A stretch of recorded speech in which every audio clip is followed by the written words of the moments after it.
신문 방송 산업이 사양 산업이라는 건 뭐 맞는 이야기 같고요. 그 근본 원인은 아마도 파면당할 때 제 나이가 아마 75년이니까 만 33살쯤 되는 그런 나이인데 그때 사실은 고민을 좀 했어요. 여기 그냥 눈 딱 감고 계속 그냥 근무할까? 조선동아가 자진 폐관할 가능성은 그렇죠. 글쎄 별로 높지 않거든요.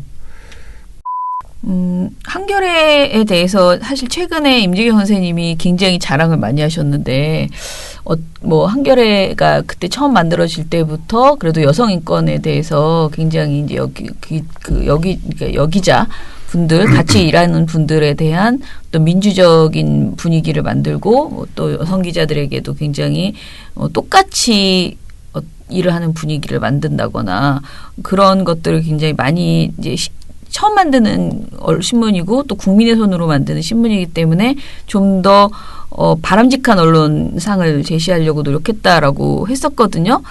뭐 그런 식의 한겨레 관련된 후일담 같은 거 더 있으세요? 뭐 여성 부분은 이제 또 다른 또 이야기가 되겠지만은 네. 가령 뭐 처음에는 가령 정치부장 이런 게 아니었어요. 호칭부터 네네. 정치부 편집위원 뭐 이런 식으로 했거든요. 편집위원회를 구성한다. 편집국장은 편집위원장이고 네. 또 각 부서의 책임자는 편집위원이고 네네. 이런 식으로 하다가 나중에 뭐 저절로 이제 쓰는 사람들이 뭐 정치부장 그러면 뭐 아무개 부장 이렇게 부르고 이래가지고 그냥 지금은 거지부지 됐지만은 네네. 그 호칭서부터 그 다음에 더 중요한 것은 원래 기자들이 그 취재 기자들이 특히 이제 좀 취재가 어려운 정부 부처에 출입하는 기자들이 딱 신문사 돌아오면 먼저 부장한테 가서 기속말로 사사사사 합니다. 뭐라고 하고는 거기를 바로 또 사장실에 쫓아 올라가서 또 바로 하고 그래요. 그래서 우리가 그런 걸 보면서 자랐기 때문에 네. 귓속말 하지 않는다. 하여튼 무조건 공식적으로 말해라. 취재해 온 거는 쓰라 이거죠. 귓속말 해가지고 넘어가지 말고 써라. 네네. 그 다음에 또 하나는 이제 물론 뭐 촌지 안 받는다. 그건 뭐 굉장히 철저히 지켜졌습니다. 촌지 안 받는다 하는 거. 그렇게 이제 하는 이제 특징이 있고 이제 여성들에 관해서는 우리가 뭐 여성들이라 그건 이제 우리 그때는 기자들을 뽑을 때 요즘도 아마 그 전통이 지켜지고 있으리라고 보는데 성적 순으로 뽑지 뭐 면접해가지고 골라내진 않아요. 그냥 네네. 특별히 문제가 있다는 사람이 혹시 있으면 그 사람은 골라내야 되겠지만 그러지 거의 없었습니다. 그냥 성적 순으로. 그다음에 여성에 대한 뭐 아무런 물론 없고요. 아마 요즘은 여성이 더 많이 아마 합격하기도 하고 그럴 겁니다. 그리고 그러나 이제 들어와 가지고 자꾸 여성을 이제 문화부 쪽으로 배치를 그렇죠. 하고 예전에는 많이 그랬죠. 이제 이렇게 했어요. 그러다가 여기자회였던가요? 몇 분이 우리도 경찰서에 내보내라.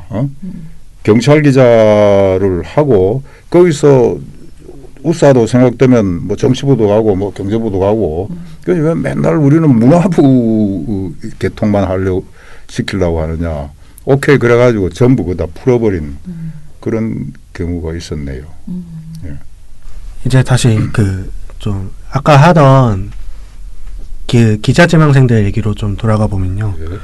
저도 분과 활동하면서 기자 지망생들을 약간 만나거든요. 근데 하는 얘기를 들어보면은 본인들도 이제 신문방송 산업이 지금 사양 산업이다. 언론사 기자가 사양 산업이다. 이런 얘기를 많이 해요. 덧붙여 보면 약간 기자 지망생들이 양가 감정을 느끼는 것 같아요. 한편으로는 기자가 정말 사명감에 한쪽으로는 사명감을 느끼고 한쪽으로는 그래봤자 글공장에 자기 갈만한 글공장 찾는 이런 양가 감정들을 느끼는 것 같습니다. 그래서 근데 기자 지망생들도 그렇지만 사양 언론들 신문사도 그런데 하는 행태를 보면요. 내리막길에 접어든 신문 산업을 그냥 이제 정해진 현실로 받아들이고 타개하려는 움직임 같은 것이 별로 보이지 않는 듯합니다. 예, 이런 신문사들의 위기에 대해서 좀 진단을 해주시면. 예. 근데 신문 산업, 신문 방송 산업이 사양 산업이라는 건 뭐 맞는 이야기 같고요. 그 근본 원인은 아마도 우리 그 사람들이 아주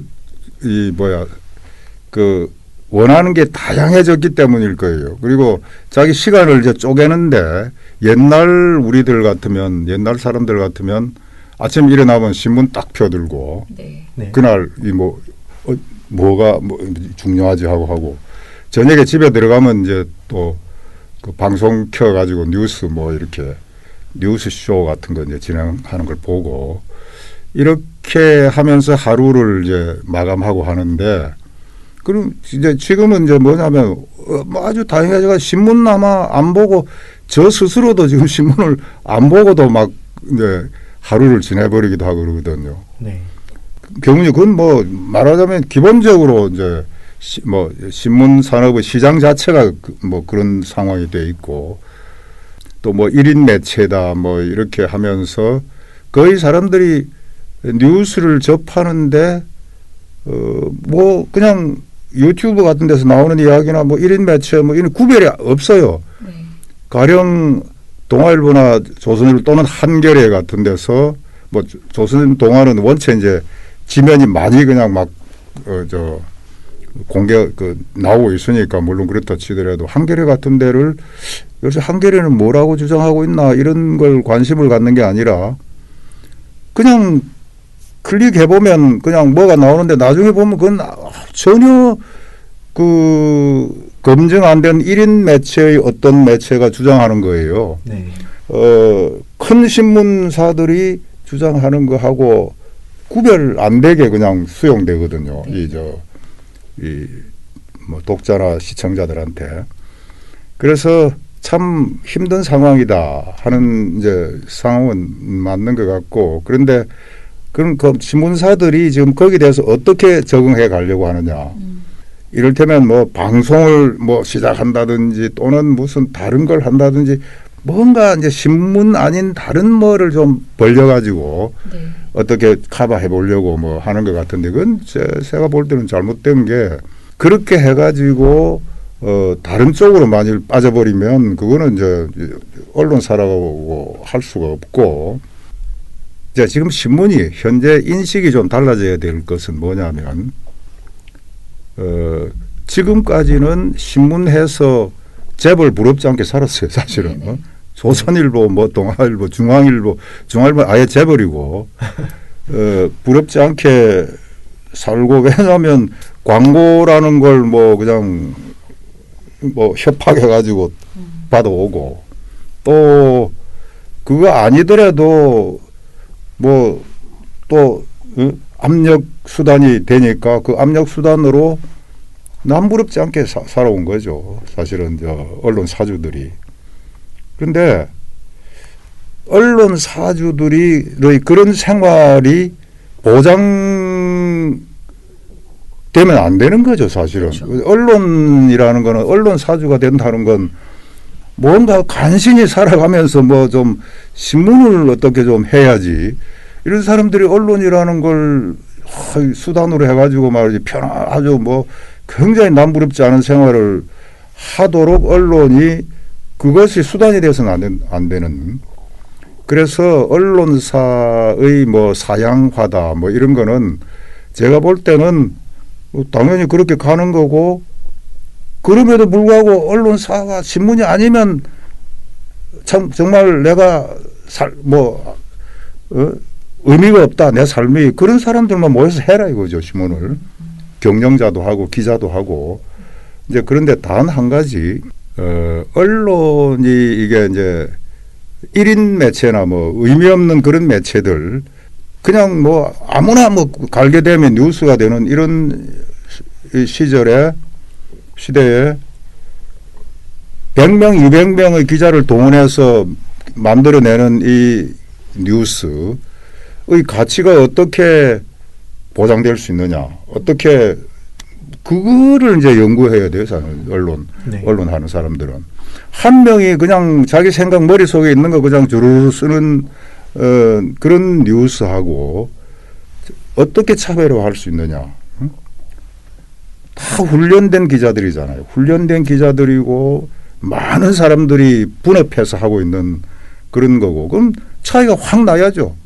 그래서 사람들이 1인 뉴스 뭐 그냥 뭐 적당히 그냥 쓰고 하는 그런 뉴스에서 얻을 수 없는 어떤 지식과 판단과 통찰력 이런 걸 규모가 잡혀 있는 언론사들이 그걸 제공해 줄 수 있어야 된다. 그러면 위기라는 건 뭐 위기가 단순히 뭐 매출액이 얼마 줄어들었다, 뭐 광고가 줄어들었다 이런 위기는 그거는 피할 수 없는 것이고 네. 그걸 잘 거기에 적응하면 그 다음에 우리가 말하는 언론의 위기는 극복할 수 있다 이렇게 보는 거죠. 선생님 그 이후 한겨레에 계시다가 이제 나중에 SBS 사회이사를 네. 하셨거든요. 네. 그래서 SBS에서 미디어 비평도 많이 이제 논설 해주셨는데 뉴스 비평을 해주셨는데 SBS는 몇 년이나 그때 계셨어요? 사회이사를 한 4년쯤 한 것 같고요. 네. 그다음에 뉴스 비평은 한 6년 정도 한 것 같습니다. 그 SBS에 대한 최근의 평가가 굉장히 이제 혹독하거든요. 시민들이 특히 최근 이제 문재인 정부 들어서서 SBS의 보도에 대해서는 매우 부정적인 목소리가 많아요. 저도 생각해 보면은 중간에 노무현 정부 때쯤에는 제가 SBS에 대해서 굉장히 희망을 갖고 SBS 보도를 이렇게 뭐랄까 잘 견인해내자라는 그런 주장을 많이 했었는데 사실 요즘 좀 부정적이거든요. SBS에 대해서. 선생님 SBS에 유난히 이제 오랫동안 이제 뭐 사회이사도 하시고 비평을 하시면서 SBS 보도에 대한 지금 어떤 평가 이런 것들은 어떠세요? 사실 제가 사회이사하고 뉴스 비평을 떠난 이후로 네. SBS를 거의 사실은 요즘 못 보셨구나. 안 네. 보고 있어서 네. 못 보고 있어서 사실 좀 잘 모르겠습니다. 지금 어떻게 얼마나 변했는지 모르겠는데 제가 그때 있으면서 매주 이제 비평을 했는데 비평을 하면서 그때는 잘 만들려고 애를 썼던 그런 느낌을 좀 받았어요. 안 그러면 제가 아예 비평을 시작하지도 않죠. 그런데 잘 만들려고 애를 쓰고 있다. 그래서 그 이제 비평을 가지고 이제 그 비평 내용이 아니라 그 당시에 각 편집 어떤 보도국이 되나요? 네네. 보도국 그 부장들한테 또 특별히 이야기하기도 하고 막 그랬거든요. 네네. 그뿐만 아니라 이제 뭐 전체 간부들 세미나에 가서도 제가 이야기를 하고 나름 그랬던라는 기억이 되는데 네. 요즘은 잘 모르겠습니다, 사실. 제가. 요즘 아무튼 저도 약간 전에는 항상 SBS에 대해서 이제 뭐랄까 기본적인 선의, 그러니까 잘 만들려고 노력하고 있다라는 생각을 가지고 좀 지적을 했는데 요즘은 SBS가 굉장히 문제가 있다라는 생각이 요즘 좀 많이 들고 있거든요. 네. 자, 그러면 이제 지난 우리가 2014년에 인터뷰 하시고 나서 지금까지의 선생님 최근 이제 사시는 이야기 이런 것들을 좀 들어보고 싶은데요. 지난 인터뷰 때 사진을 찍고 있다라고 하셨어요. 지금도 예. 찍으세요? 예, 지금도 찍고 있고. 아, 그래요? 예, 그리고 요즘은 물론 사진은 계속 하지만 네. 전시회 또 언제 하느냐 이런 말들을 자꾸 질문을 받는데 네, 네. 제가 거기에 대해서는 대답을 참 못하고 있습니다. 왜냐하면 뭔가 하나 이거다 하고 주제를 하나 잡아가지고 그쪽에 쫙 밀고 들어가는 맛이 있어야 네. 네. 이제 전시회도 생각하고 뭐 이러는데 이상하게 그게 잘 안 돼요. 안 되고 제가 찍은 사진을 집에 돌아와가지고 한번 열어보면 마음에 드는 사진이 하나도 없고 그게 벌써 한 2, 3년째 계속되고 있다는 느낌인데 그래서 이제 그걸 뭐 보통 슬럼프라 그러겠죠. 그래서 이제 사진은 그렇고 네. 또 거기서 빨리 헤어나야 됩니다. 네. 이 나이라도 빨리 헤어나야 되고 네. 그 다음에 그하고 뭐 연결이 되는 부분이 있어요. 그럼 제가 이제 지금 굉장히 온 정신을 집중하고 있는 게 저 교회 문제예요. 네. 제가 지금 교회 크리스찬이거든요. 개교회가 아니라 우리나라 교회 전체의 어떤 문제들이 좀 들어와요 눈에. 네. 네. 그래서 그거를 가지고 사실 책을 하나 만들어 볼까 하고 네. 그거는 조금 준비를 하고 있습니다. 네. 그런 생각을 뭐 그런 정도죠. 뭐 지금 하고 있는 일들은. 예. 뭐 소설 이런 거 아니고 인터뷰나 예, 소설이 아니고 네. 다른 이제 형식으로 해야 되겠죠. 네. 제가 책을 쓴다고 그러면서 언론하고 제가 주로 비평을 하고 하는 게 정치 비평을 많이 했는데 네. 언론과 정치에 관해서는 별로 쓸 생각이 없어요. 왜냐하면 원체 앞선 사람들이 많이 있고 그래서 그거 써가지고는 안 될 것 같고 종교 쪽은 기독교 쪽은 뭐 좀 그래도 기여를 할 수도 있겠다 쓰면 그런 생각을 하고 있습니다. 기대가 됩니다. 이제 진짜 큰 주제로는 마지막인데요. 사실 제가 성현표 선생님을 다시 인터뷰하고 싶었던 이유는 지난번에 있었던 조선일보 앞에서의 그 기자회견이었어요. 예. 그 기자회견 이제 일본의 경제 침략 사건 발생했을 때 선생님들이 먼저 저희에게 조선투이가 기자회견을 하고 싶다라고 제안을 해주셨거든요. 그런데 이제 조선투이가 이렇게 본격적인 활동을 한 것은 최근 들어 없었어요. 예. 사실상 우리는 전 조선투이라고 늘 불러왔거든요. 왜냐하면 사실 조선투이는 활동하지 않는다. 그러니까 동아투이처럼 지금도 계속 투쟁을 하면서 가는 것이 아니고 이제 활동이 소강 상태에 접어들었다라고 우리는 많은 사람들이 이제 그렇게 보고 있었고 선생님들 스스로도 조선투이의 이름을 걸고 무엇인가 같이 하는 것에 대해서 굉장히 이제 조심하시는 것으로 보였었는데 갑자기 이제 그렇게 우리가 기자회견 하고 싶다라고 먼저 제안을 해주시고 최근에 12사 때도 굉장히 적극적으로 같이 자유언론 실천 선언날도 같이 해주셨는데 그날 기자회견을 준비하시는 조선투이 선생님들을 보면서 사실은 저희는 굉장히 감동을 받았거든요. 그리고 그 자리에서 이제 성원표 선생님께서 특히 이제 말씀하시다가 눈물도 흘리셨어요. 그 기자회견을 어떤 과정을 통해서 어떤 논의를 통해서 하시게 결심하게 되셨는지와 그런 이야기들을 좀 들어보고 싶습니다. 예, 저희들이 이제 사실 조선투이 위원들 네. 이런 분들이 뭐 신홍범 선생 네네. 경우는 예외적인 존재예요.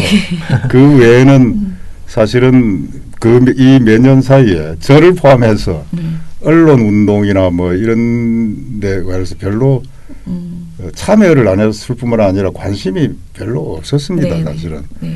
네. 관심이 이제 아주 깊어지면 또 참여가 하겠지만은 그러고 있는데 그런 판에 이제 신홍범 선생님이 너무 그 위원장을 오래 맡고 계셨어요. 네네. 왜냐하면 할 사람이 없으니까. 또 그분이 이제 뭐 거절을 잘 안 하시잖아요. 어려운 일은 그냥 자기가 다 하려고 네. 하시고. 그러다가 이제 지난 뭐 몇 달 전인가 아유 이제 우리도 위원장을 바꾸자고 그렇게 막 제안을 하고 그래가지고 저한테 막 이제 말하자면 씌우신 셈인데 그래 그때 제가 조건으로는 뭐냐면 사실 지금 우리 신 위원장이 그 모임을 매월 우리가 모이는데 네. 모임에 많이 나옵니다. 뭐 많이 나올 때는 우리 뭐 10명도 나오고 안 그러면 7, 8명은 나오거든요. 지금 거의 살아있는 분들의 분들이 뭐 절반 조금 넘어 살아있겠지만은 한 30명 중에 가령 뭐 7, 8명이 연락이 되는 사람들인데 네. 그중에 10명 정도 나온다 그러면 상당하죠. 그 연락은 그럼 내가 하겠다. 내가 총무다 말이야. 네. 연락은 하겠고 대외적인 문제는 계속 해달라. 계속 해달라. 선생님한테. 예. 그래서 어쩌고 하지만 실제로는 우리는 이제 그렇게 정리되어 있습니다. 네, 네. 내부적으로는. 네. 이번에 그 소위 조선동화 100주년이 이제 3월이잖아요. 네, 네. 내년 네. 3월이잖아요. 네. 이때 이제 뭐 우리가 생각하면서 이거는 그냥 넘어가면 안 되겠다는 생각들을 마음속으로 하고는 있었고 네. 이제 어떻게 그러면 그걸 우리가 거기에 대해서 어떻게 대응하느냐는 이제 건 아직 구체적으로 없었지만 하고 있었고 마침 또 뭐 이부영 또 네. 선생과 여러 가지 이제 또 연결 뭐 이런 거 하면서 그럼 이때 우리가 한번 시작해보자 한 게 지금 100주년 뭐 무슨 거짓과 그 대신에 단체 100년 청산 시민행동입니다. 네. 그런 거죠. 네. 그런 시민운동을 이제 조직하고 지금 이러고 있지 않습니까? 그런데 그 이전에 이제 우리 신영도 그렇고 저도 그런 생각을 했고 조선 투유가 그동안 아무것도 없다가 또 무슨 뭐 그런데 이름 하나 더 걸고 말하자면 숟가락 하나 놓는 그런 형식으로 이 상황을 보내서는 안 되겠다. 네. 우리 나름의 하나의 그 뭐라 그럴까요? 의사 표현이 필요한 것 같다. 네. 이제 뭐라 그러지? 그러고 이제 모임에 참여하는 게 순서일 것 같다.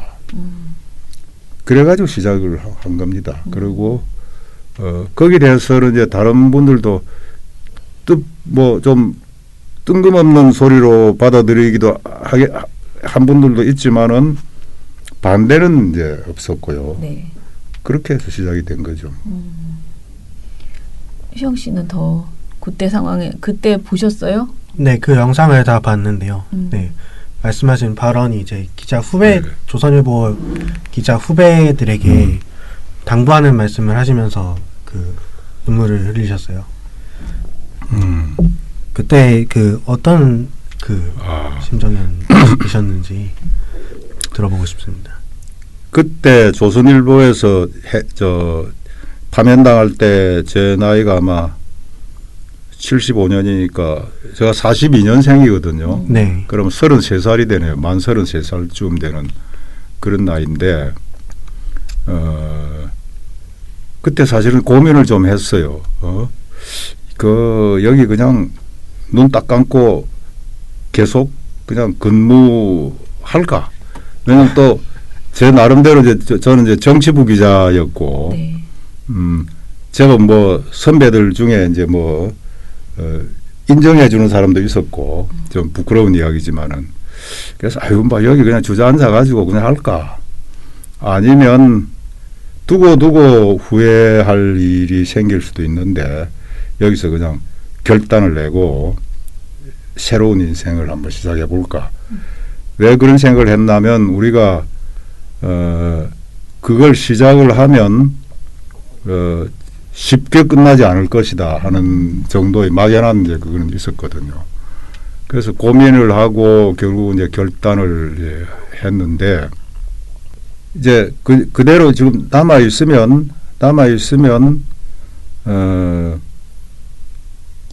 그냥 자리는 뭐 안정이 될지 몰라도 두고 후회스러운 어떤 뭐가 될 것이다, 상황이 될 것이다.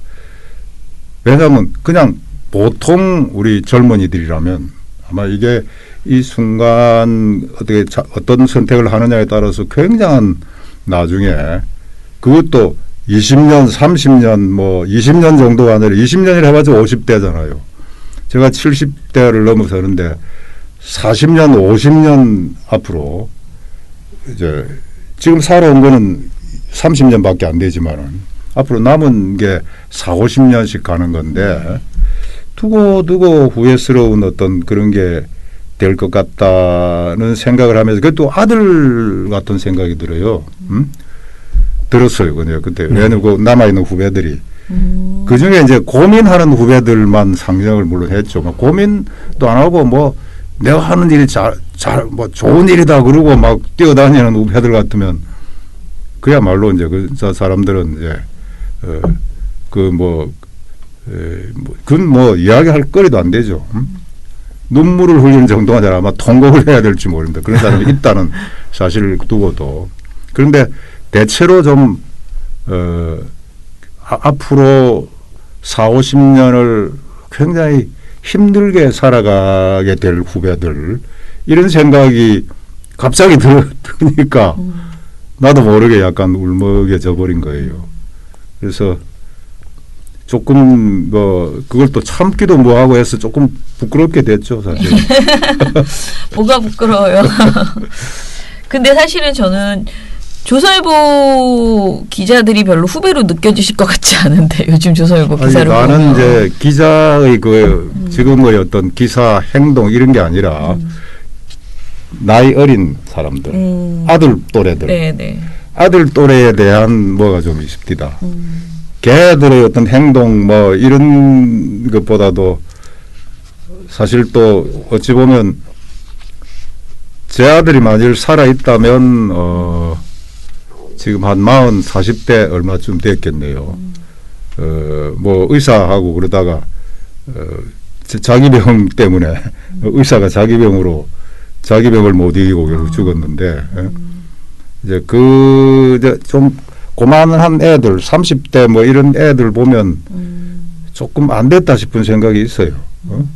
이제 그게 좀 이제 발동을 한 것 같아요. 그게 저 나쁜 놈, 미운 놈 뭐 이렇게 봐버리면 네. 별거 아닌데 조금 이제 아이고 쟤 애들이 앞으로 어떻게 살아갈까 하는 생각을 한 거죠. 그렇게 애정을 갖고 하는 말씀이시니까 좀 들어먹어야지 될 텐데 그런 생각이 좀 드네요.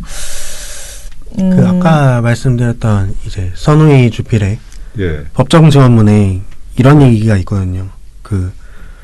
막 그때 법정에서 변호사가 언론에 대한 규제로 언론이 빈사 상태에 놓여도 기자들은 모든 것을 사장에게 맡기고 가만히 있어야 하는가? 이렇게 물어봤었는데 네. 선우이 주필이 거기다가 물론이다라고 가만히 답을 한 있어야 거죠. 된다고? 물론이다. 지금도 약간 기억이 그런 예. 상황인 것 같긴 한데 예, 옛날 그 기억이 나긴 나네요. 그런데 이 선우이 주필이 우리 그 일이 있기 전까지는 네. 상당히 과대평가돼 있었어요. 불쑥불쑥 자기가 이제 뭐 무슨 사설 같은 거 이런 걸 센 사설을 좀 썼어요. 세게 한번 쓰거든요. 그런데 이게 아주 고도의 계산된 사실은 사설이라는 생각이 드는데 그래서 과대평가돼 있는데 사실은 그건 뭐 우리가 볼 때 전체적으로 그분의 어떤 에 대한 평가는 상당히 냉정해져야 될 겁니다. 우리도 그렇게 생각을 하고 있어요. 네. 네. 제가 어저께 어디 성당에 가서 이제 강의를 했는데 강의 되게 짧은 시간이긴 했는데 아무튼 강연을 하고 끝나는데 어떤 어르신이 저한테 질문했어요. 그 언론 개혁 왜 필요한가 뭐 이런 주제로 했는데 언론의 나쁜 점을 그 짧은 시간에 막 쏟아냈을 거 아니에요. 그랬더니 그래서 나보고 뭘 하라고 우리가 할 수 있는 건 뭐죠? 라고 물어봤어요. 그러니까 예. 내가 할 수 있는 것 우리가 할 수 있는 게 도대체 뭐죠? 라고 얘기하는데 제가 할 수 있는 레퍼토리는 맨날 똑같아요. 뭐 언론을 바로 봐야 된다. 언론을 주는 것을 그대로 받아들이면 안 된다. 그 다음에 좋은 언론을 많이 소비하고 응원하고 그 와중에도 좋은 언론이 있으면 찾아보고 응원하자. 그리고 예를 들어 민원연 같은 데 후원하자. 뭐 이렇게 맨날 똑같은 세트예요. 이 얘기를 하는데 저 자신이 너무 힘이 없고 좀 약간 이건 내 레퍼토리를 바꿔야 돼 라는 생각이 좀 들었어요. 너무 답답한 거예요. 그래서 저도 이제부터 선생님들한테 만나면 물어보려고요. 어떻게 해야 될까? 국민들은 어떻게 해야 될까? 이 상황에서. 우리가 이제 그런 모임을 갖고 그러면 그냥 터져 나오는 구호들이 바로 뭐 조선동화는 폐가 나라 뭐 이렇게 나오대요. 네네. 그런데 그거는 구호로서는 아주 상당히 강한 구호인데 거의 현실성이 없는데 왜냐하면 조선동화가 자진 폐가 날 가능성은 그렇죠. 글쎄 별로 높지 않거든요. 그러면 도대체 국민들은 독자들 네, 독자들이라고 그렇죠. 표현할 하여튼 네. 국민들 우리 이 사회의 어떤 여러 문제들에 그래도 좀 적극적으로 대응하는 그런 분들은 뭘 해야 되는가 사실 그거는 저 우리 고민이기도 해요. 그러니까요. 사실은. 네. 근데 글쎄 그 이야기를 들으면서 생각하니까 전에도 한번 뭐 조금 하다가 그게 별로 효과가 없어서 그만두었느니다 그러는데 거부 운동 같은 거 있잖아요. 불매 운동이랄까 뭐 네네. 그런 걸 아주 강하게 해 나가는 게 오히려 그게 좀 실질적일 거 아닐까 하는 생각은 들어요. 폐가 나라 그러고 주장하고 끝나는 게 아니라 네, 네. 그럼 폐가 나라 했다면 그럼 폐가 안 하면 어떻게 하겠다는 게 뭐 있다면 또 다른 문제가 되겠지만은 네, 네. 그걸 좀 그래서 사람들을 좀 그리로 모아가면 어떨까 하는 생각도 있네요. 네. 그러니까 실제적으로 국민들이 지금은 오히려 더 나빠진 거는 조중동이 자꾸 본인들의 문제가 아니고 우리가 정파적이다. 예를 들어 민원연 또는 저널리즘 토크쇼 제이 뭐 자신들을 지적하는 언론에 대해서 쟤네들이 정파적이어서 우리를 공격하는 거야. 이런 식으로 오히려 더 적극적으로 해나가고 있거든요. 그래서 뭔가 이렇게 비판하고 있으면 굉장히 이렇게 사람이 옹색해지게 그쪽에서 만들어버리는 그런 효과, 그들은 굉장히 그런 선전선동을 잘하고 있는데, 우리는 좀 그것에서 좀 부족하다라는 생각이 제가 요즘 좀 들어요. 힘이 없다라는 생각이. 그런데 사실 우리가, 뭐 선악으로 딱 나누기는 좀 어떨지 모르겠는데, 조선일보를 비판하는 것이 정파적인 거다. 이 이야기가 왜 먹혀 들어가는지 정말 이해할 수가 없는데 먹힌다고 보시는 거예요? 그런 주장들이. 그런 주장을 하는 분이 많은 건 사실이죠. 많이 그죠? 있다 하는 네. 거죠. 네네. 그런 주장을 많이들 한다. 그런데 사실 예, 그런 걸 이래 보면 들어보면 그런 사례들을 딱 제시를 하면 적어도 판단이 그냥 정상적인 사람들 같으면 그래 좀 그 문제가 있구나 하는 판단을 할 수 있을 텐데 네네.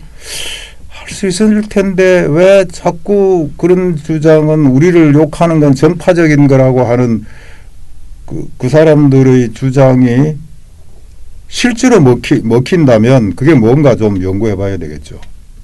그런데 그게 아주 그 열혈 지지자들한테만 먹히는 거 아니겠습니까? 그거는. 어떻게 보면 저는 요즘 그런 생각을 하는데 저희가 내용을 만들어내는 거에 급급하고 이것을 좀 더 많은 사람들한테 알려나가는 데 있어서는 아무래도 좀 그 후작업? 여론을 만들어 나가는 그런 노력은 아무래도 우리는 매체도 없고 조선일보처럼 그러다 보니까 저희는 그냥 계속 모니터 보고서를 내는 것에서 그친 경향은 분명히 있다라는 그런 생각은 좀 고민은 좀 돼요. 저도 이제 요즘 이래 보면 특히 이제 기독교인들 보면 맨 저 정광훈 목사라든지 네네. 이런 사람들 주장과 또 그 사람들이 대통령을 문재인 대통령이 뭐다 그러고 막 욕하는 이런 이야기를 네네. 그냥 사실로서 받아들입니다. 상당한 숫자의 기독교인과 이제 나이 든 사람들이. 네. 그래서 그런 이제 원인들을 이렇게 보면 그 경로에 이제 조선일보 같은 신문들이 있어요. 그렇죠. 거기 있는데 그 다음에 그 부분을 그 조선일보나 이런 주장을 이제 정면으로 비판하고 반박하는 주장이 나오긴 하지 않습니까? 네네. 하는데 그건 좀 영향력이 약하다 뭐 이런 문제죠. 네. 그래도 아마 운동을 통해 사람들을 자꾸 이렇게 끌어모으고 자꾸 또 이야기하고 하는 거죠. 그 길밖에는 다른.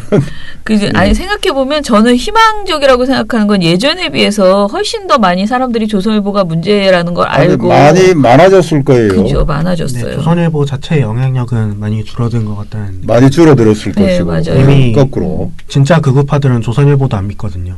예, 유튜브를 믿으라고 하죠. 그러니까 그보다 더 또 이제 많은 건데. 예. 조선동화 100년인데 마지막 말씀으로 그 100년을 맞는 조선동화 그 이제 대응을 이제 조선투이도 이제 같이 해주실 건데요. 네. 뭐 그들에게 하고 싶은 말씀이라든가 또는 시민들에게 하시고 싶은 얘기 있으시면 해주세요. 저는 그 조선일보 뭐 사주나 이런 사람들한테 뭐 할 이야기는 없는 게 말해봤자 그거는 뭐 소용없고 네. 기자들한테는 제발 좀 지금 하고 있는 그거 지금 몸담고 있는 거기가 아주 최선이고 거기가 무슨 아주 안전지대고 그게 나한테 아주 편안함과 성공을 가져다 주는 거라는 그런 의식에서 빨리 좀 벗어나야 된다. 네. 그 의식을 빨리 버리고 당신들이 서 있는 그곳이 얼마나 정말 나중에 아주 어려운 자리가 될 것인가. 당신들의 인생을 어떻게 왜곡시켜 나가는 자리가 될 것인가를 좀 생각을 좀 해달라는 걸 거기서 일하는 사람들한테는 하고 싶고요. 네. 그리고 시민들은 각자 그 생각들을 모아가지고 하나의 지금은 구체적으로는 아까도 말했듯이 불매운동이라든지 네. 이쪽으로 좀 가면서 그걸 계속 좀 확장해 갔으면 좋겠다. 그런 생각을 하게 되네요. 네. 자, 그럼 오늘 인터뷰는 이 정도. 뭔가 좀 아쉬운데 민원연에 대한 말씀을 하나도 안 하신 것 같기도 하고 민원연 한 말씀 해주실래요? 민원연 회원들에게. 네. 그 이야기 뭐 민원연에 대해서 특별히 뭐라고 하기보다도 민원연은 우리가 처음 시작할 때 네. 시작할 때에 비해서 지금 상당히 말하자면 힘이 강해지고 또 제대로 체제가 잡혀 있는 지금 사실은 단체죠. 그래서 민원연에 뭐 이렇게 나갔으면 좋겠다 이런 것보다도 민원연 파이팅하는 그런 이야기를 해드리고 싶습니다. 네, 감사합니다. 그럼 오늘 방송 이것으로 마무리할게요.